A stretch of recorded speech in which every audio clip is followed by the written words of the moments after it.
मादा जनन तंत्र। मानव में सेक्सुअल डायमॉर्फिज्म पाया जाता है। सेक्सुअल डायमॉर्फिज्म का मतलब होता है कि मानव में दो अलग अलग शरीरों में नर और मादा जननांग पाए जाते हैं।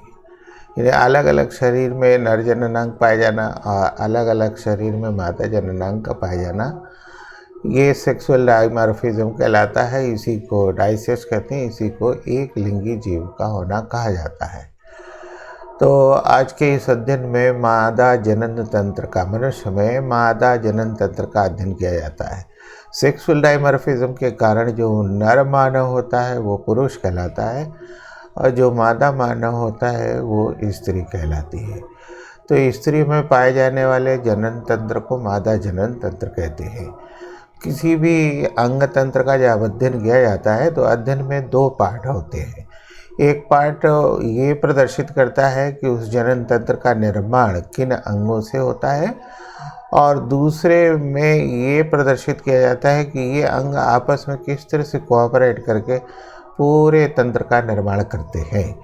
तो मादा जनन तंत्र के अध्ययन में भी इन दो भागों को लेकर चला जाएगा। पहले भाग में समझने का प्रयास किया जाएगा कि मादा जनन तंत्र का निर्माण किन अंगों से हुआ है। तो मादा में यानी स्त्रियों में जनन तंत्र जनन अंगों को अध्ययन की सुविधा की दृष्टि से तीन कैटेगरी में लिया जाता है। पहली कैटेगरी प्राथमिक जननांग कहलाती है, प्राइमरी रिप्रोडक्टिव ऑर्गन। दूसरी कैटेगरी द्वितीयक या सहायक जननांग, एक्सेसरी या सेकेंडरी रिप्रोडक्टिव ऑर्गन्स कहलाती है। और तीसरी जो है वो सहायक जनन ग्रंथियाँ होती है, यानी एक्सेसरी रिप्रोडक्टिव ग्लैंड्स होते हैं।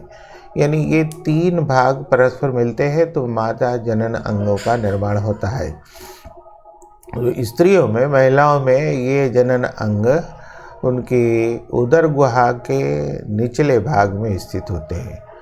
यानी मनुष्यों में जो देह गुहा होती है वो दो भागों में बटी होती है। Body cavity is divided into two parts. Body cavity यानी देह गुहा दो भागों में बटी होती है। जो अपर पार्ट होता है वो थोरैकिक कैविटी यानी वक्ष गुहा कहलाता है। जो लोअर पार्ट होता है वो एब्डोमिनल कैविटी कहलाती है। इसी एब्डोमिनल कैविटी यानी उदर गुहा के निचले भाग में पेल्विक गर्डल पाई जाती है। इस पेल्विक गर्डल का जो रीजन होता है वो पेल्विक रीजन कहलाता है। इसी पेल्विक रीजन में फीमेल रिप्रोडक्टिव ऑर्गन्स पाए जाते हैं। मतलब जो महिलाओं में जो जनन अंग है वो एब्डोमिनल कैविटी के निचले भाग में पेल्विक क्षेत्र में, पेल्विक रीजन में पाया जाता है। तो ये लोकेशन हो गई इनकी। फिर मादा जननांगों में जो जनन अंग जो भाग लेते हैं अंगों तंत्र के निर्माण में, उनको यह चित्र में देखिए हमने लिया हुआ है। ओवरी है, फैलोपियन ट्यूब है, फंडस ऑफ यूट्रस है, बॉडी ऑफ यूट्रस है, सर्विक्स है और वैजाइना है। तो इस तरह से ये भाग मिल करके पूरा स्त्री में जनन तंत्र का निर्माण करते हैं। अब ये स्थिति देखिए, हमने तीनों भाग को अलग अलग किया है। फिर हम टॉप से आप चलिए क्लॉकवाइज में। तो मेन रिप्रोडक्टिव पार्ट यानी जो प्राथमिक जनन अंग है, जो मुख्य जनन अंग है वो अवरी है। फिर उसके बाद एक्सेसरी रिप्रोडक्टिव ऑर्गन्स है यानी सहायक जनन अंग है। उन सहायक जनन अंगों में नंबर 1 है ओविडक्ट, दूसरा है यूटेरस, फिर वैजाइना और फिर उसके बाद बाहरी भाग वल्वा और फिर वल्वा और उसके बाद मेमरी ग्लैंड। तो ये कुल मिला के 5 भाग जो है ये एक्सेसरी रिप्रोडक्टिव ऑर्गन्स यानी सहायक जनन अंग कहलाते हैं। फिर उसके बाद एक्सेसरी रिप्रोडक्टिव ग्लैंड्स आते हैं, सहायक ग्रंथियाँ आती हैं जो कि जनन क्रिया में सहायक होती हैं, जनन अंगों के डेवलपमेंट में भाग लेती हैं। इसमें दो हैं, एक बार्थोलिन ग्लैंड है और एक पेरिनियल ग्लैंड है। तो इस तरह से ओविडक्ट हुआ, ओवरी हुआ, ओविडक्ट हुआ, यूट्रस हुआ, वजाइना हुआ, vulva, mammary gland, perineal gland और बार्थोलिन ग्लैंड। ये कुल मिलकर के महिलाओं में या स्त्रियों में या मादा मानव में उसके जनन तंत्र का निर्माण करेंगे। तो हम एक एक भाग को लेके चलें। पहले ओवरी। ओवरी ये देखिए, ये ओवरी है। तो किसी भी अंग का जब वर्णन करते हैं तो पहले जो उसका लोकेशन बताते हैं, फिर उसकी मार्फोलॉजी, उसके बाद एनाटॉमी। हम यहाँ लोकेशन के साथ मार्फोलॉजी लेंगे, उनकी उपयोगिता लेंगे। एनाटॉमी अलग से स्लाइड में आपको अलग से वीडियो में एक्सप्लेन करेंगे। तो ये ओवरी है, ये डक्टलेस यानी नलिका विहीन ग्रंथि है। ओवरी को हम अंतःस्रावी ग्रंथि कहते हैं। अंतःस्रावी शरीर में दो तरह की ग्रंथियाँ पाई जाती हैं, एक अंतःस्रावी ग्रंथि और बहिस्रावी ग्रंथि। एक एंडोक्राइन ग्लैंड से और एक एक्सोक्राइन ग्लैंड। तो एंडोक्राइन ग्लैंड से हार्मोन का स्रावण होता है, ये डायरेक्ट रक्त में होता है, इसके लिए कोई नलिका प्रयुक्त नहीं होती। तो हमारी जो ओवरी है यानी अंडाशय है, ये एक अंतःस्रावी ग्रंथि है। इसके स्राव के लिए कोई नलिका का प्रयोग नहीं किया जाता, न कोई नलिका होती। ये स्थित होती यूटेरस और फेलोपियन ट्यूब के बीच में। ये यूटेरस और फेलोपियन ट्यूब के बीच में स्थित होती है। ये यूटेरस से एक प्रकार के लिगामेंट से बंधी होती है। इस लिगामेंट को ओवेरियन लिगामेंट कहते हैं। इस लिगामेंट को ओवेरियन लिगामेंट कहते हैं। और ये देहगुहा से एक प्रकार के और लिगामेंट से जुड़ी होती है, वो मीजोवेरियम कहलाती है, उसको मीजोवेरियम कहते हैं। तो ये यूट्रस से जो ओवेरियन लिगामेंट से और देहगुहा से जो है मीजोवेरियम, ये दोनों से सदी हुई होती है। ये 3 सेंटीमीटर लंबी, 2 सेंटीमीटर चौड़ी और 1 सेंटीमीटर मोटाई की होती है। यानी इसकी जो माप होती है वो 3 गुणे 2 गुणे 1 सेंटीमीटर के रूप में होती है। ये संख्या में 2 होती है, यूट्रस के राइट साइड एक, यूट्रस के लेफ्ट साइड एक।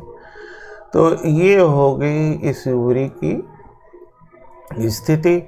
ये पहले एंडोक्राइन ग्लैंड है। एंडोक्राइन ग्लैंड का मतलब इसके द्वारा हार्मोन का स्रावण होगा। हमारे शरीर में हाइपोथैलेमस पाया जाता है, मस्तिष्क का एक भाग है जो कि एंडोक्राइन ग्लैंड की तरह से काम करता है। इसके द्वारा 2 तरह के हार्मोन का स्रावण होता है, एक रिलीजिंग हार्मोन और एक इनहिबिटिंग हार्मोन। यहाँ जो रिलीजिंग हार्मोन गोनैड से संबंधित है, जननतंत्र से संबंधित है, वो गोनैडोट्रोपिन रिलीजिंग हार्मोन है। गोनैडोट्रोपिन रिलीजिंग हार्मोन ये पिट्यूटरी को एक्साइट करता है। पिट्यूटरी फिर गोनैड्स को स्ट्राइक करते हैं। तो गोनैड्स जो है मानव में 2 प्रकार के होते हैं, एक मेल और एक फीमेल। मेल में मुख्य रूप से टेस्टिस और फीमेल में मुख्य रूप से ओवरी आती है। तो टेस्टिस द्वारा टेस्टोस्टेरोन नामक हार्मोन का स्रावण होता है और ओवरी द्वारा 2 तरह के हार्मोन स्रावित यहाँ हो रहे हैं, एक एस्ट्रोजन और एक प्रोगेस्टेरॉन। तो एस्ट्रोजन जो है ये ओवरी के डेवलपमेंट में सहायक होता है। इसके साथ साथ ये oogenesis की क्रिया में इनिशिएशन पॉइंट बनाता है। प्रोगेस्टेरॉन भी इसी तरह से गर्भाशय में गर्भ के डेवलपमेंट में सहायक होता है। तो इस तरह से ये प्रूव होता है कि ओवरी जो है एंडोक्राइन ग्लैंड्स है। अब हम इसके आगे चलते हैं। ये ओविडक्ट है, ये सहायक नर जननांग है, अंडवाहिनी इसको हिंदी में कहते हैं। इसके अलावा इसको फेलोपियन ट्यूब भी कहा जाता है।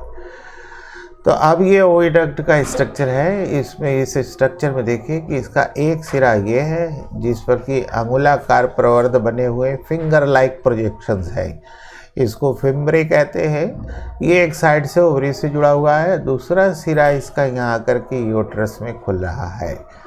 तो फिर हमारा ओविडक्ट जो है ये एक साइड से फिम्ब्री के द्वारा ओवरी से दूसरे साइड जो है यूट्रस पूरी लंबाई में ये 3 भागों में बटा हुआ है। ये फेलोपियन नलिका या ओविडक्ट पूरी लंबाई में 3 भागों में बटा हुआ है, एक इन्फंडेबुलम, दूसरा एम्पुला और तीसरा स्थमस। एक इन्फंडेबुलम, दूसरा एम्पुला, तीसरा स्थमस। ठीक है। तो इनफंडिबुलम जो होता है, इसको यहाँ देखिए, ये सीलिएटेड फनल लाइक स्ट्रक्चर है। सीलिएटेड फनल, इसके भीतरी दीवार पर सीलिया पाई जाती हैं। इसमें एक यहाँ छिद्र है, इसको स्टोमियम कहते हैं, ये स्टोमियम है। अब होता क्या है कि जब ओवुलेशन की प्रक्रिया होती है अंड उत्सर्ग की, तो ये ओवा जो है ये हमारे देह गुहा में, ये एब्डोमिनल कैविटी में, यानी उदर गुहा में ओवुलेशन होता है, ठीक फिम्बरी के पास। तो फिम्बरी में वाइब्रेशन होता है, इस फिम्बरी में वाइब्रेशन होता है। वाइब्रेशन के फलस्वरूप ये पूरा ओव्यूल जो है स्वीप कर लिया जाता है, किसमें, इनफंडिबुलम में। तो इसी ऑस्टियम के थ्रू ये स्वीप होता है इनफंडिबुलम में। तो इस तरह से फिम्बरी जो है इस मुक्त हो रहे, रिलीज हो रहे ओवा को अपने इनफंडिबुलम में लेगा, यानी ओविडक्ट में ले लेगा थ्रू ऑस्टियम। फिर उसके बाद ये आगे बढ़ेगा। आगे आपको दो क्षेत्र दिखाई दे रहे हैं, एक एम्पुला और एक स्थमस। अब होता क्या है कि इस यूटरस के थ्रू यहाँ से स्पर्म और इस ओविडक्ट के थ्रू इधर से ओवम प्रवेश करता है। यहाँ स्थमस और एम्पुला के ये इस जंक्शन पर, ये साइट ऑफ फर्टिलाइजेशन है, इस जंक्शन पर ओवम और स्पर्म, ओवम और स्पर्म दोनों का फ्यूज़न होगा। तो मेल गैमेट और female gamete, male gamete sperm हो गया, फीमेल गैमेट ओवम हो गया, इनके संयोजन फ्यूज़न की क्रिया फर्टिलाइजेशन कहलाती है।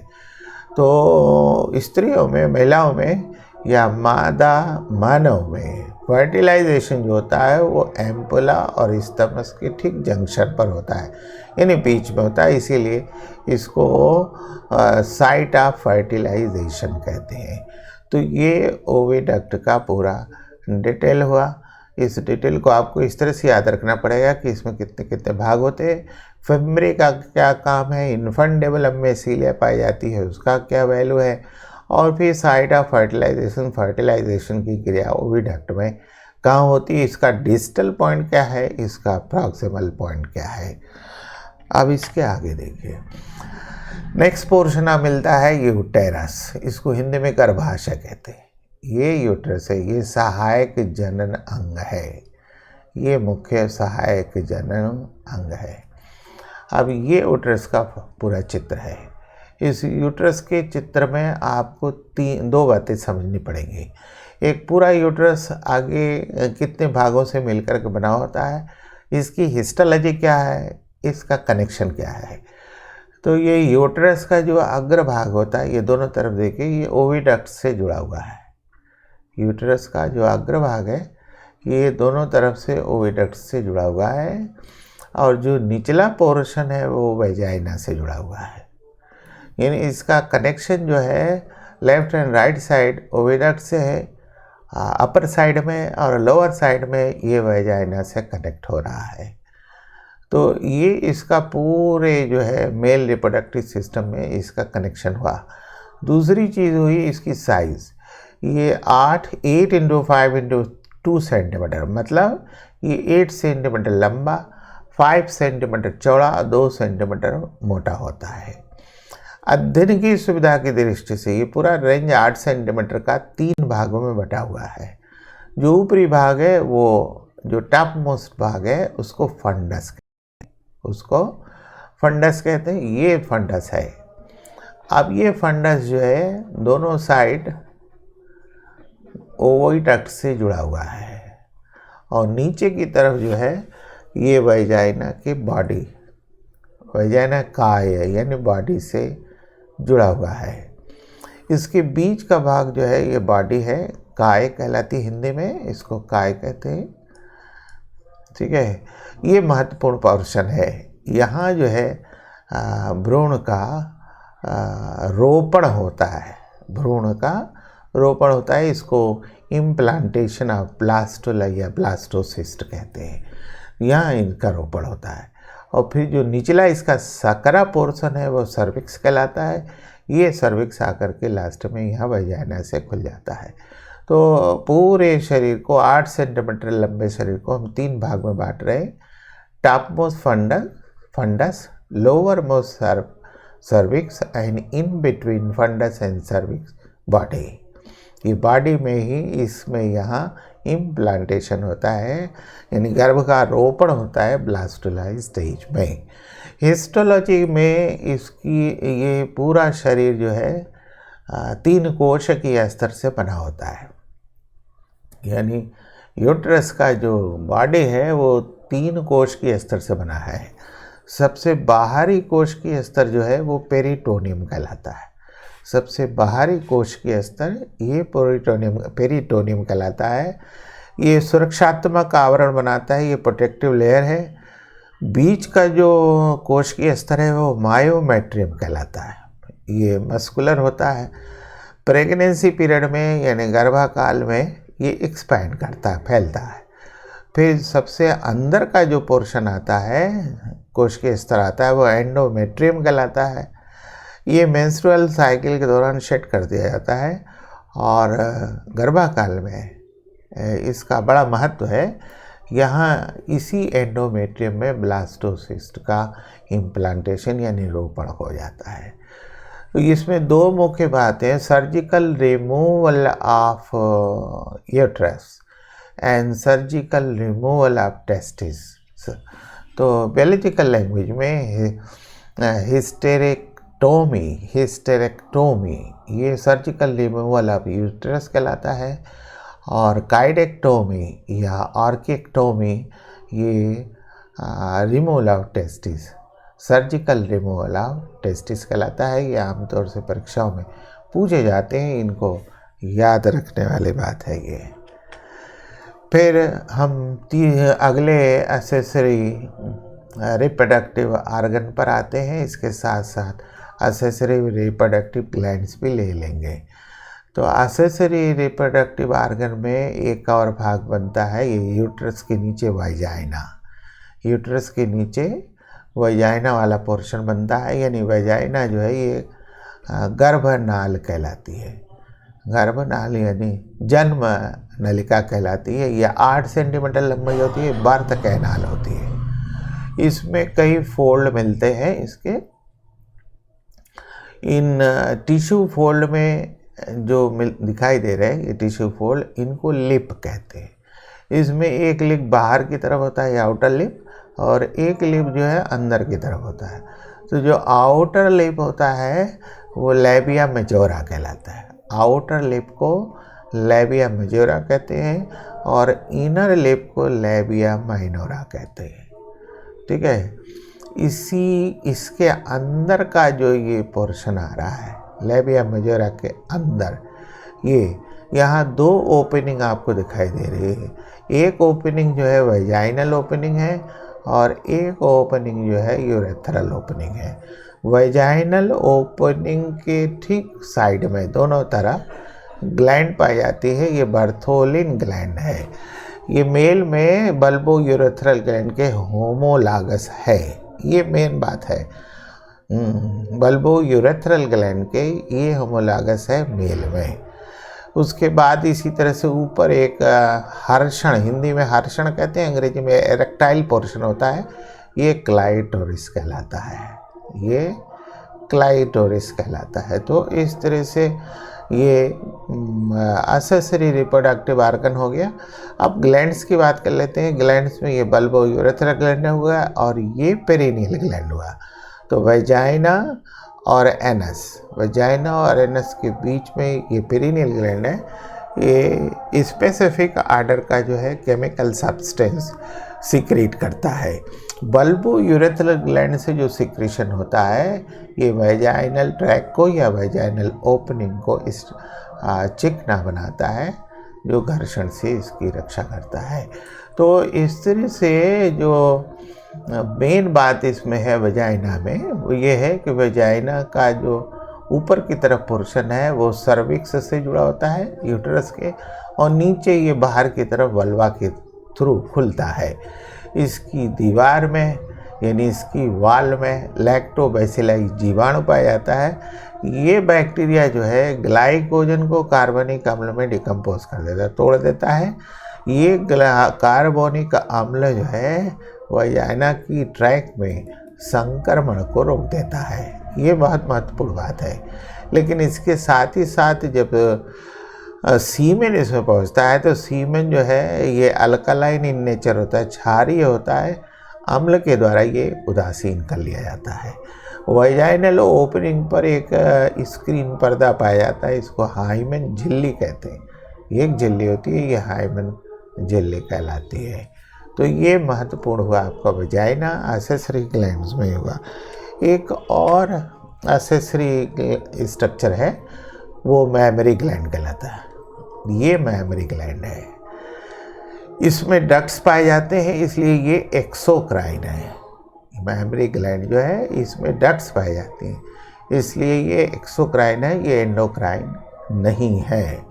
हालांकि ये हार्मोनल कंट्रोल में आता है। इसके लिए 2-3 मेन हार्मोन लिए जाते हैं, एक प्रोलैक्टिन और एक ऑक्सीटोसिन। प्रोलैक्टिन के सक्रियता को प्रोगेस्टेरॉन द्वारा नियंत्रित कर लिया जाता है। अब कैसे कैसे होता है इसको पहले समझें।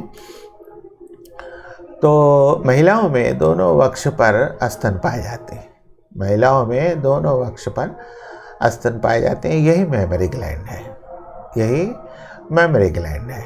इस पूरी मैमरी ग्लैंड में 3 भाग होते हैं, एक तो उसका बॉडी होता है, दूसरा निपिल होता है, और निपिल के चारों ओर जो बॉडी का जो प्रोट्रूडिंग टिप होता है वही निपिल कहलाता है।